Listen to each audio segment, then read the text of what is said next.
and I used to be the lead for Children's Centres in Ealing. So I worked for Ealing Council for 15 years.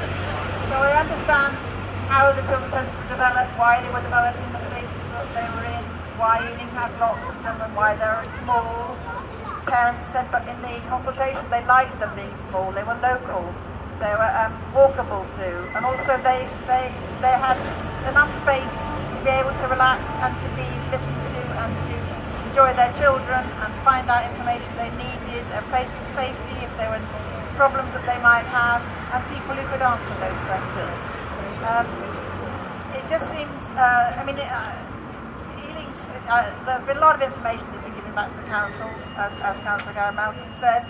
I don't know that they're listening.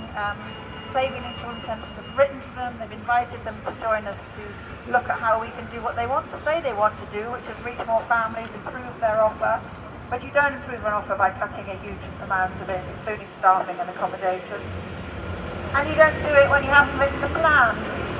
The early help strategy already actually says in it that it hasn't got a plan yet. And the outreach strategy, which is what is supposed to replace those children's centres, won't be written until January 2026. So we also have parents here who come from Hathaway Children's Centre. Throughout the consultation they talked about nurseries not being closed, and in fact that one of the reasons they might close some was to increase the nursery places in them because they need to offer more childcare as part of the government's national rollout of increased offer to working parents. But last 2 weeks ago, a bombshell hit Hathaway Children's Centre, who were already upset that their children's centre was going to close, and that was enough, and now they know that their nursery is going to close again. And that was not open, and I'm sure the decisions that led to that were known long ago, and it wasn't raised in the consultation, it wasn't an option. And going back to the consultation, usually in a consultation you give a series of options and a yes-no answer to those. There was none of that within the consultation. It was do this or nothing.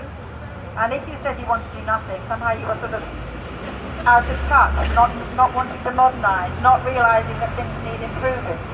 Also, things always need improving, but this is not the way to go about it. So thank you very much for being here, and we hope that they will listen to us.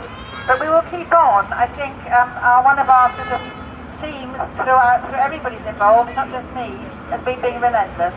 So we'll keep on being relentless. So thank you.